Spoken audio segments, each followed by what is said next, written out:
Hi, class. All right, welcome to week six. Week six already. We're just flying by, aren't we? All right, so let's break it down. In week five, or actually so far, we've learned industry standard best practices techniques, which drives our raster imaging digital workflow. I think that's pretty obvious by now that these techniques really, to a high degree, define and well, I should say redefine our digital workflow as we're accustomed to up till this point, and we're transitioning to a more industry expected workflow and one that would indicate a professional workflow.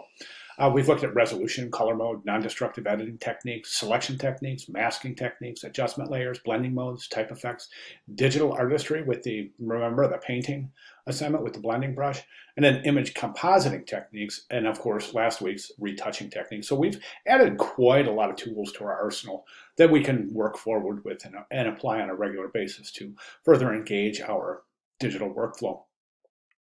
So I want to just kind of take a look at week six and where we're going. We got a really, really interesting stuff during week six, specifically smart objects.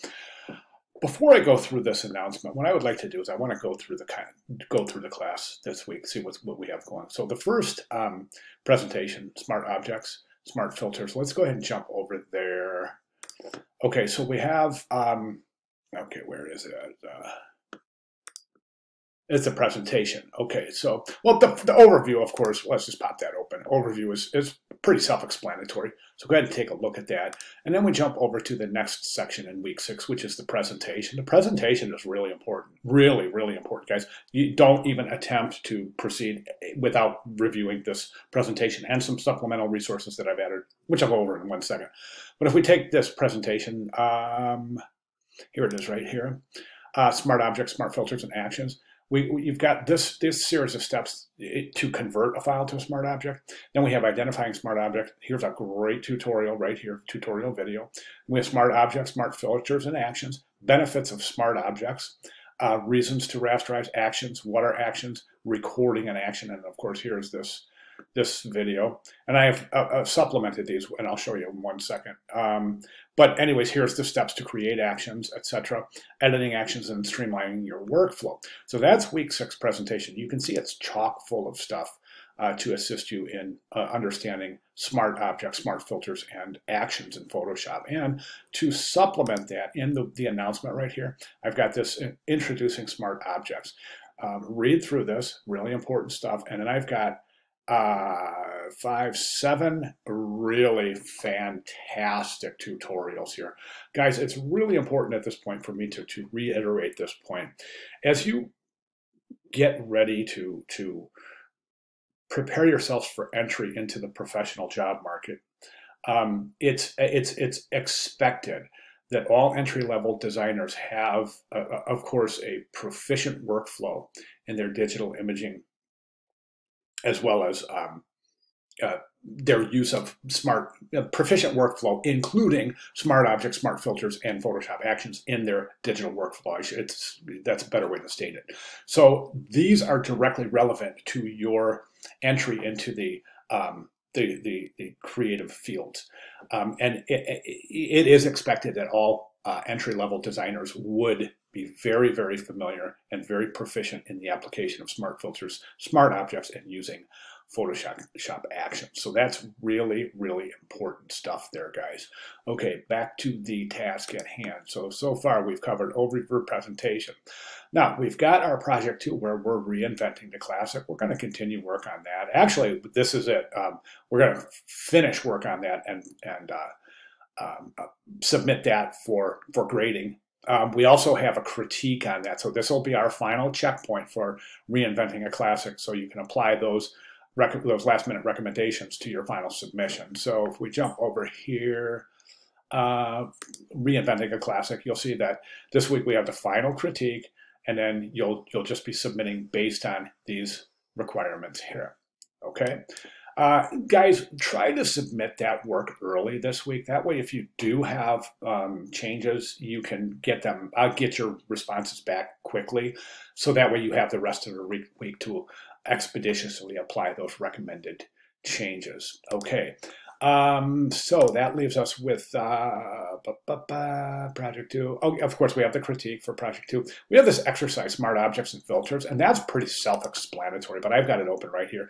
Guys, when you're going through this, if you listen, I want to tell you this, and again, I started this video with this, but please do not even attempt to start this without taking a look at the course resources and the supplemental resources located in the Welcome to Week 6 announcement. Really important. I think it's suffice to say that I think that it's going to be really, really confusing. So take a look, or I shouldn't say take a look at these. You can look at these first. You can look at those first. The point is to look at them both before you start this exercise. Okay, and again, I'm not going to go through this because it's very self-explanatory, but please let me know if you have any questions while you're working through that. Okay, so that leaves us with our final project for the class, and that is our Impossible Travel Campaign. So if we jump over to that, we can see, and again, it's written very well, so it's really self-explanatory, but it's going to be this Impossible Travel Campaign that has to do with visiting a place that may be beyond our capacity to visit, like Mars or Pluto or anywhere you think that is an interesting subject matter. We're going to be creating a web banner, a poster, and a billboard. So this week, we're just going to start one by establishing your location, establishing your slogan, writing your travel brief, 100 to 200 words. There's an example for you. Preliminary sketches, self-explanatory, 10 to 20 thumbnails, guys. Okay, keep in mind, this is for the 3 pieces, all right? So read this very, very carefully. And of course, if you choose a location from a popular film, do not use images from the film. We're expected to use completely original images here to create a fresh perspective on ideas that you're presenting.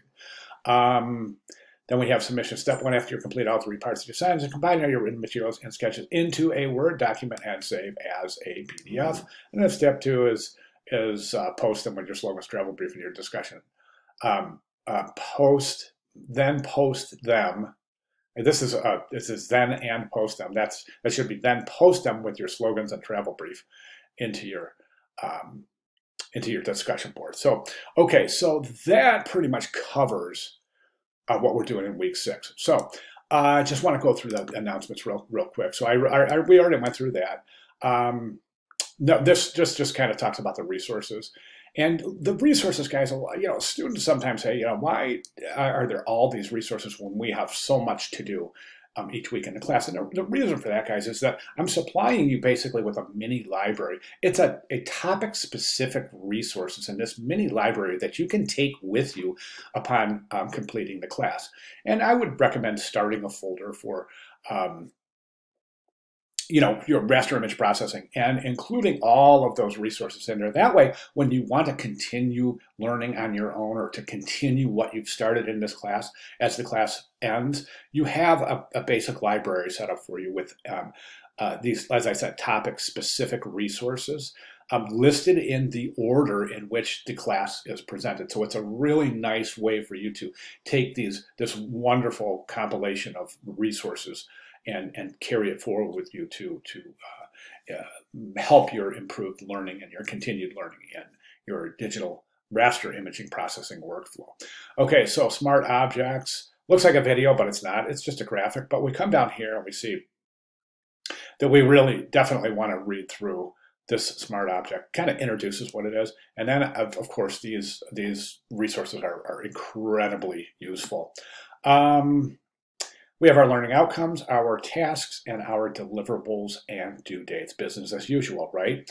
Okay, guys, so welcome to week 6, and I just want to go ahead and say, just to end this video and say that smart objects, before smart objects came into Photoshop, our workflow was much, much, much more difficult. Let me give you an example.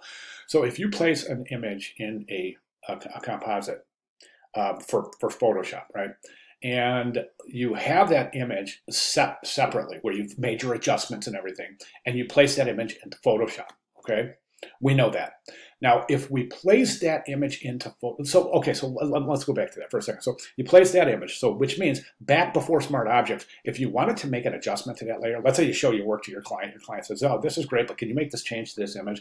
We would have to take the piece, the composite piece, go back out to find the original image that the client wants to replace. We make or adjust it. We make those adjustments, resave it, remove that image from the composite file, replace that image in the composite file, and then present it for presentation or prepare it for presentation, right? With smart objects, you can do this. You can place an image in the Photoshop file as a smart object. Then you can immediately, in real time, link out to that file. Okay, so in that same scenario, if the client says, well, can you make some changes to this particular image within this composite file? You say, no problem. So with smart objects, you simply open up the composite file, click on the smart object, double click it to open it. It'll open the original, link it right to the original smart object. You can make the changes in that smart object, the original Photoshop file, okay? Then when you save it and you go back to the original image, it will have changed on the fly. Isn't that cool? So you don't have the days of going out, adjusting the image, then removing the image from the composite and replacing it are gone. You can do this all with smart objects in just a couple of clicks, okay? And then actions are really, really incredible. I use actions every day, all day in Photoshop, and the reason being is because if you have specific tasks that you use often in Photoshop, you automate them by creating actions. That way, if you let's say you have 15 images and you need the exact same adjustment on all 15 images. Instead of opening the image, doing the adjustments, close it out, save it, open the next image, do the same adjustment. Now this is assuming they're the same adjustments, right? You can take the action itself. You can take the adjustment itself. Let's say it's a levels adjustment layer to improve contrast. So you open the first image, you record an action, you complete the task. So in this case, improving the contrast through a levels adjustment layer, okay? You close the action. Now you can open up all of those images and then just click the action. Select the action, click the play button, boom, it's done. Next image, click the play button, it's done. It's done, it's done. So you can adjust 10 images in literally a matter of just a couple of minutes, as opposed to the old days where it would take a couple of hours. Okay, so as you can see, that these tools are very, very powerful in their contribution to the expeditious digital workflow regarding raster image processing. Okay, guys, that's what I have for Welcome to Week 6. That's what I have, and I'm sorry I took almost 13 minutes here, but I'm, as usual, trying to be as complete as possible. At this point, I just want to reiterate, any questions, comments, concerns at all, please let me know. And throughout the week, please let me know. We're starting to wrap things up here, so it's really important that we lock this stuff in and really, really start using it in our continued work. Okay, great. Guys, questions, comments, concerns, clarifications, please let me know. Thank you very much.